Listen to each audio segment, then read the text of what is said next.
Why do 90% of viewership graphs have this drop at the beginning? As we uncover the reason, you'll learn the genius technique for intros that all top-performing creators use. Now I will play a video. I just bought this train and it is currently barreling full speed towards that giant pit over there. Look at the intro. It's only 5 seconds yet, and in these 5 seconds, he says something that leaves a question in the mind of the audience. Different types of things are used here to hook the audience, like, first, zoom in effect. Second, train sound effect. Third, saying main topic in intro.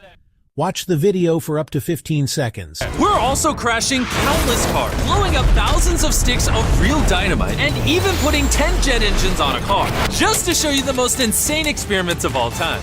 He tells what he will do in this video in the first 15 seconds. We see Mr. Beast intro. Now I will say you, how do you write a killer intro? First thing is, use the best part of the video in the intro. Viewers get hooked on your videos if you use the best part of your video. Second point is, use sound effects. Sound effects make your video more engaging. Third point is, perfect voiceover. 30% of video work is voiceover. Fourth and last point is, editing.